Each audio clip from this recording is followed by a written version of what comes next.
Movie की शुरुआत में एक जंगली सुअर जान हाथ में लिए भाग रहा होता है और वनवासी उसे चेस कर रहे होते हैं। कुछ दूर पर सुअर ट्रैप में फंस जाता है। अब कहानी का हीरो जैगुआर सुअर को मारकर उसके हिस्से समय बांट रहा होता है। एक आदमी को हार्ट तो दूसरे को लिवर देता है। फिर उस सुअर का कोई और पार्ट निकालकर उनके ग्रुप के कॉमेडियन ब्लंटेड को देकर कहता है, इसको खाओगे तो ताकतवर बन जाओगे।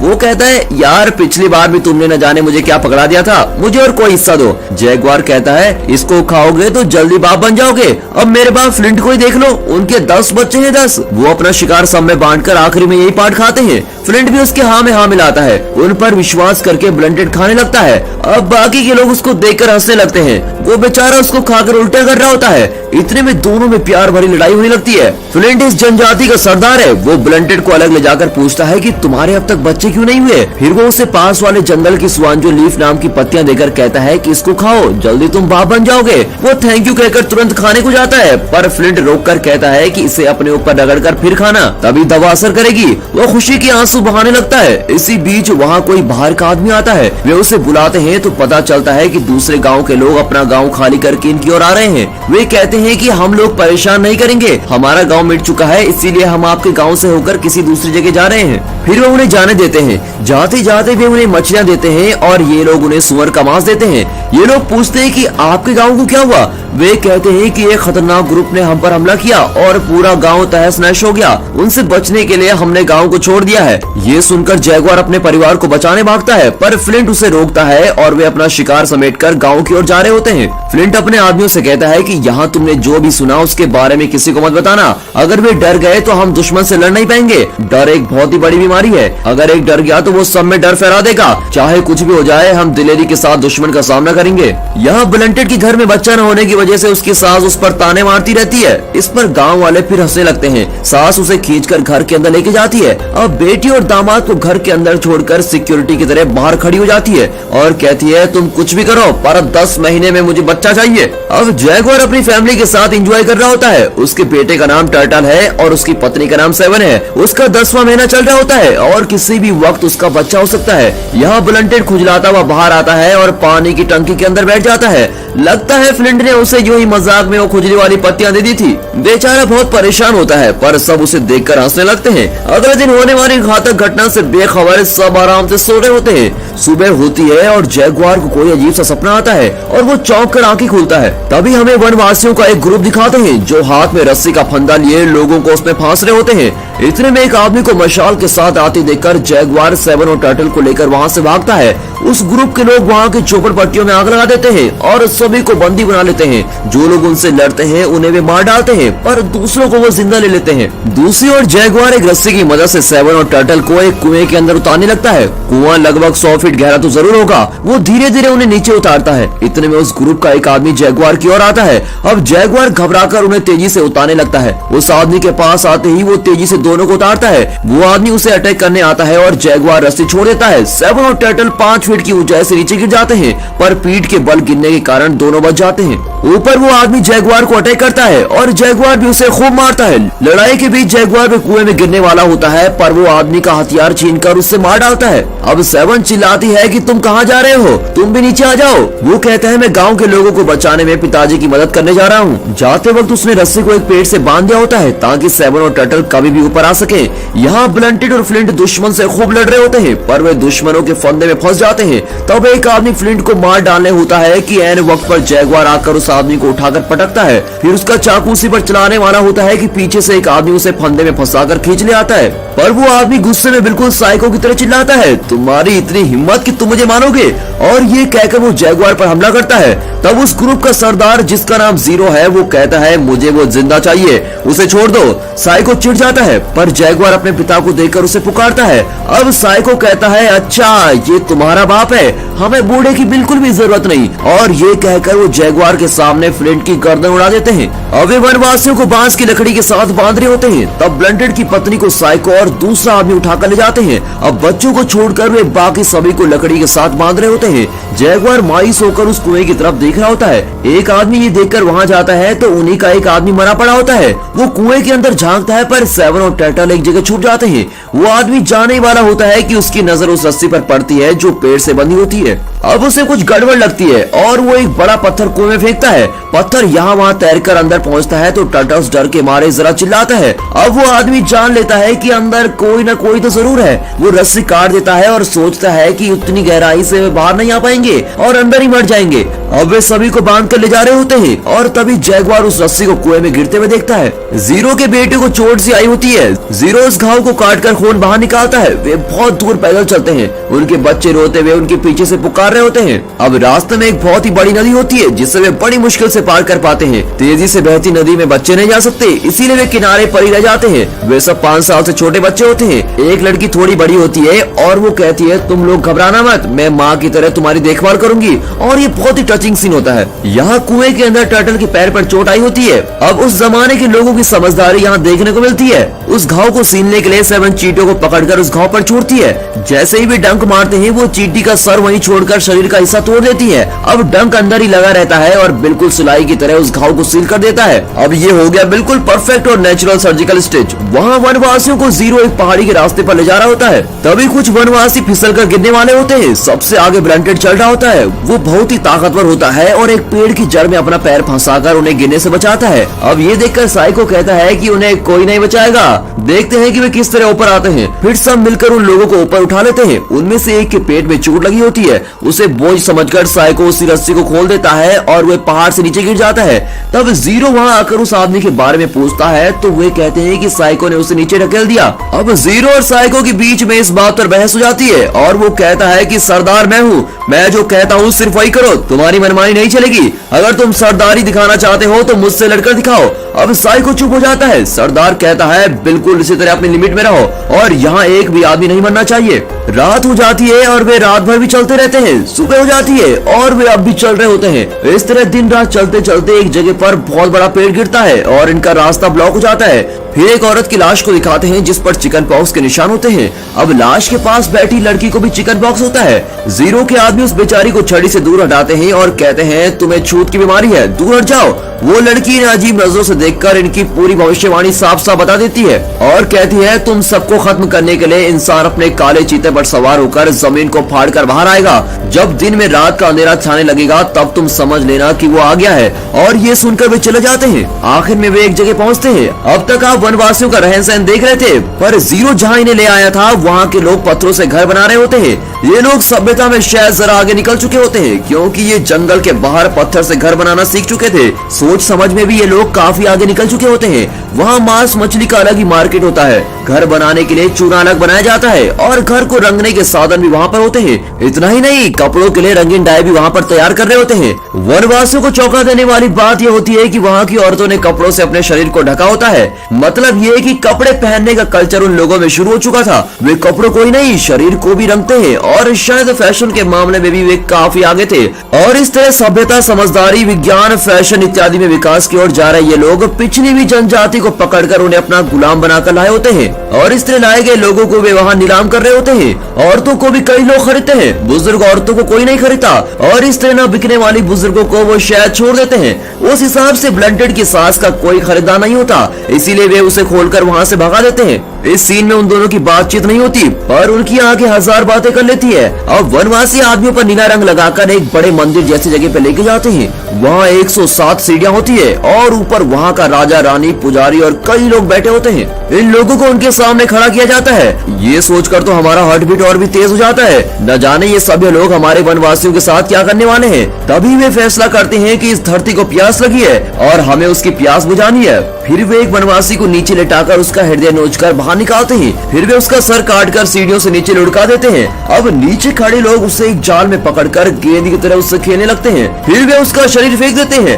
अब ये सब देखकर तो वहाँ खड़े वनवासी बिल्कुल ही सुन हो जाते हैं। फिर वे लोग दूसरे वनवासी को लिटाकर उसका लीवर उखाड़ देते हैं और यही करते हैं। और अब ऐसे करते करते जैगुआर की बारी आती है। जैगुआर 7 और टर्टल के बारे में सोचते हुए मौत के लिए बिल्कुल तैयार होता है और जाकर लेट जाता है। तभी सूर्य ग्रहण होता है। जब कुछ देर के लिए सूरज और धरती के बीच चांद चांद आकर सूरज की रोशनी को ब्लॉक कर देता है, पर वहाँ के लोग सोचते हैं कि सूरज को कोई निकल चुका है और तभी वहाँ बैठे पुजारी और मांत्रिक सिचुएशन को संभालने के लिए कहते हैं कि उन्होंने जो खून की बलि चढ़ाई थी उसे धरती माँ ने स्वीकार कर लिया है, इसीलिए अंधेरा छाया हुआ है। फिर कुछ ही देर में ग्रहण खत्म होता है और सूरज दिखने लगता है। अब मौके का फायदा उठाकर पुजारी उछल पड़ता है, देखा मैंने कहा था ना कि ये सब कुछ ठीक हो जाएगा और अब किसी की बलि चढ़ाने की कोई जरूरत नहीं है।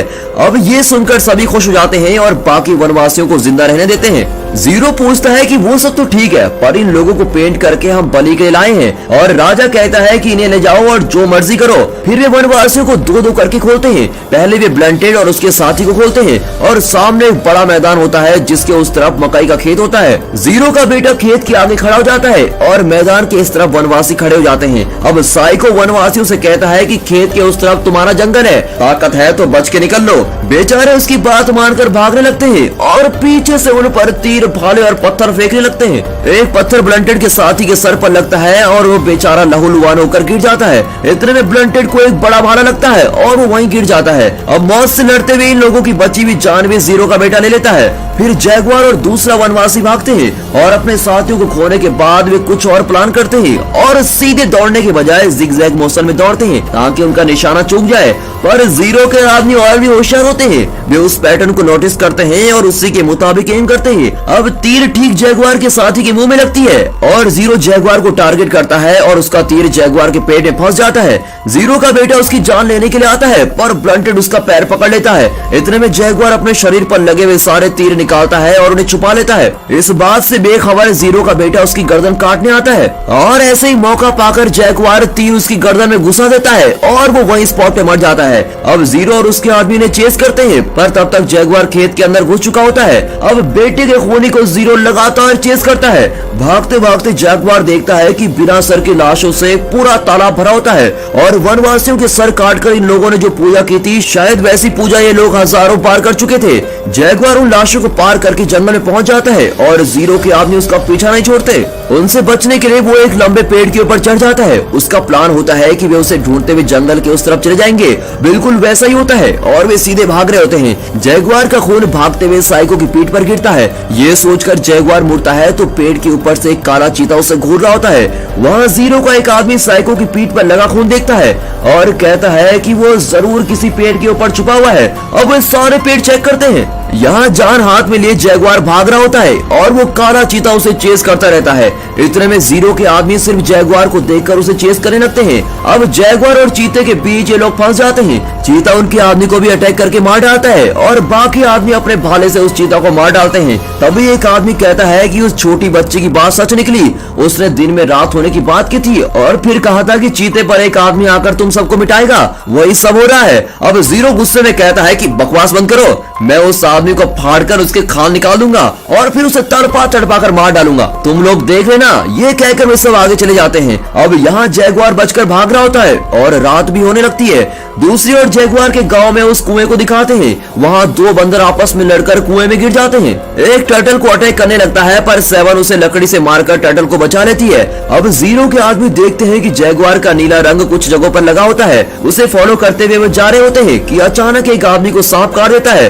उसके साथ ही कहते हैं कि तुम अपनी नस काट कर मर जाओ क्योंकि इसका कोई इलाज नहीं है, और वो आदमी वैसा ही करता है। अब ये लोग आगे बढ़ते हैं। सेवन और टर्टल को देखने के लिए जैगुआर जान बचाकर भाग रहा होता है और तभी एक नदी पर पहुंचता है जो लगभग 500 फीट की ऊंचाई से नीचे गिर रही होती है। वहां से नीचे कूदकर कोई जिंदा नहीं बच सकता। अब जैगुआर कुछ देर सोचता है पर सेवन और टर्टल के खातिर वो ये रिस्क ले लेता है और कूद पड़ता है। अब जीरो कहता है उस पागल लड़की की बात बिल्कुल झूठ निकली, ये आदमी तो मर चुका है और ये हमें कैसे खत्म करेगा। जैगुआर तैरकर दूसरी ओर आ जाता है और चिल्लाकर जीरो से कहता है कि ये जंगल मेरी ताकत है और अब तुम मेरा कुछ नहीं बिगाड़ पाओगे। ऊपर जीरो का आदमी कहता है कि हम यहाँ से कूद नहीं सकते पर उस तरफ उतरकर नीचे जा सकते हैं। अब जीरो गुस्से में उसके पेट में छुरा घोंप देता है और उसे धकेल देता है और कहता है कि मेरे ग्रुप में बुज़दिलों के लिए बिल्कुल भी जगह नहीं है। अब उसके आदमी एक एक करके नीचे कूदते हैं। एक आदमी नीचे पत्थर से टकराकर वहीं मर जाता है और बाकी के लोग बच जाते हैं और जैगुआर का पीछा करते हैं। तब जैगुआर दलदल जंगल में फंस जाता है और उसमें डूबने लगता है उसका अंत आ चुका है, पर वो पूरा जोर लगाकर वहाँ से बाहर निकलता है। ये दृश्य तो उस लड़की की भविष्यवाणी से एकदम मैच करता है। वाकई जैगुआर जमीन फाड़ कर बाहर आता है और पूरे शरीर पर काली मिट्टी लगी होती है। फिर वो एक पेड़ से मधुमक्खियों का छत्ता तोड़कर दुश्मनों पर फेंकता है। मधुमक्खियां उन्हें बुरी तरह से खाती है और शरीर पर लगी हुई मिट्टी के कारण वे जैगुआर को नहीं खाते। कुएं में सेवन एक लकड़ी को रस्सी से बांधकर ऊपर फेंकती है ताकि वो बाहर किसी चीज में फंस जाए और माँ और बेटा बाहर निकल पाए, पर उसकी कोशिश बेकार जाती है। दूसरी ओर जैगुआर एक जहरीले मेंढक को फाड़कर उसके शरीर पर कांटे चुभाता है और कांटों में जहर लग जाता है। फिर वो उन कांटों को एक बड़े पत्ते में लपेटकर जीरो के एक आदमी पर फेंकता है। 3 जहरीले कांटे उसके शरीर में उतारकर उसे मार डालते हैं। ये देखकर साइको जैगुआर को अटैक करता है। अब जैगुआर निहत्था होता है, पर उसके बीच में एक कुल्हाड़ी पड़ी होती है। जैगुआर उसे उठाने जाता है कि साइको अपनी कुल्हाड़ी से उस पर अटैक करता है और अपने बचाव के लिए जैगुआर पीछे की ओर झुकता है और उसे सिर्फ एक खरोंच आती है। अब वो तेजी से पत्तियों पर फिसलता हुआ कुल्हाड़ी तक पहुंचता है, उसे उठाकर सीधे साइको के सर पर मारता है और साइको मर जाता है। और अब सिर्फ 3 लोग उसका पीछा करते हैं। इतने में बारिश भी होने लगती है। वहाँ बारिश से कुआं भर गया तो सेवन और टर्टल डूब मरेंगे और जिंदगी और मौत के इस खेल के बीच सेवन का लेबर पेन भी शुरू हो जाता है। सोचिए उस औरत की हालत क्या हो रही होगी। उसकी कमर तक पानी भर जाता है। तभी जैगुआर भाग कर आता है और कुएं में झांकता है। उसे देखकर सेवन को थोड़ा तसल्ली होती है और इसी बीच जीरो का एक आदमी भी वहाँ पर पहुँचता है। उसे देखकर जैगुआर भागता है। वे कुएं के अंदर देखते हैं। अब जीरो के आदमी को मारकर ही जैगुआर अपने परिवार को बचा सकता है। अगर जैगुआर को कुछ हो जाता तो ये लोग सेवन और टर्टल को भी जिंदा नहीं छोड़ते। इसी बीच जीरो दूसरी दिशा में भाग रहा होता है। जैगुआर उसे देख लेता है और 4 कदम पीछे आता है और उसकी ओर मुड़कर खड़ा हो जाता है। तब जीरो का तीर उसके सीने में लगता है। तीर पूरी तरह से अंदर नहीं गया होता। अब जैगुआर तीर को तोड़कर जीरो को ललकारता है कि हिम्मत है तो नजदीक आके देख। अब जीरो की इससे ईगो को ठेस लगती है और वो आक्रोश में आकर उसकी ओर भागता है। तब पता चलता है कि जैगुआर 4 कदम पीछे क्यों गया था, क्योंकि वहाँ पर जंगली सुअर को पकड़ने का ट्रैप था और वो जीरो वहाँ गिर जाता है और उस ट्रैप में फंसकर वो जीरो वहीं मर जाता है। जीरो के बचे हुए 2 आदमी जैगुआर का पीछा करते हैं। अब कुएं में पानी भर रहा होता है और सेवन एक पत्थर पर चढ़ जाती है। दर्द से उसकी जान निकल रही होती है, पर वो अपने बेटे को कंधे पर बिठा लेती है। पानी उसकी गर्दन तक पहुंच चुका होता है और दर्द और भी बढ़ रहा होता है। इससे ज्यादा वो सह नहीं कर पाती। वो पेट के अंदर से बच्चे को दम लगाकर पुश करने लगती है। इसके बाद का दृश्य दिल जीतने वाला है। पानी के अंदर ही वो बच्चा माँ के गर्भ से बाहर निकलता है और बड़े प्यार और धैर्य के साथ सेवन उस बच्चे को पानी से बाहर निकालती है। यहाँ जैगुआर समुद्र किनारे पहुँचता है। वहाँ किसी चीज को देखकर वो चौंक कर खड़ा होता है। उसके पीछे जीरो के आदमी भी उसी तरह चौंक जाते हैं। वे पहली बार समुद्र में एक शिप को देख रहे होते हैं। शिप में से कुछ लोग एक बोट में इनकी ओर आ रहे होते हैं। उनके पास बंदूकें और कई हथियार होते हैं। जीरो के आदमी उन्हें देखकर शॉक में होते हैं और जैगुआर वहाँ से भागकर कुएं तक पहुँचता है। जब वो अंदर झांकता है तो सेवन एक हाथ में टर्टल्स और दूसरे हाथ में अपने नवजात शिशु को पकड़कर खड़ी होती है और दोनों बच्चों को उसने डूबने से बचाकर रखा होता है। उसे डर भी होता है कि न जाने उन लोगों ने जैगुआर के साथ क्या किया होगा। अब जैगुआर को वहाँ देखकर उसकी आंखें भर आती है और उस समय उसमें इतने इमोशन होते हैं कि जिन्हें शब्दों में बयान नहीं किया जा सकता। और इसलिए जैगुआर और सेवन अपने परिवार को बचा लेते हैं और वहाँ से चले जाते हैं। तब सेवन पूछती है कि समुद्र में तैरती हुई चीजें क्या थी। जैगुआर बताता है कि कुछ लोग उसमें बैठकर आए थे और सेवन पूछती है कि क्या हम भी वहाँ जा सकते हैं। जैगुआर जवाब देता है कि ये जंगल ही हमारी दुनिया है और हम यही सुरक्षित हैं। फिर दोनों अपने बच्चों के साथ वापस जंगल के अंदर चले जाते हैं और इसी के साथ ये मूवी यहाँ पर खत्म होती है। आशा करते हैं कि ये वनवासी परिवार सभ्य दुनिया से बचकर यहीं जंगल में सुरक्षित और सुखी रहे होंगे और आपको ये मूवी जरूर पसंद आई होगी। तो दोस्तों इस वीडियो को एक लाइक, चैनल को सब्सक्राइब जरूर कीजिए और हाँ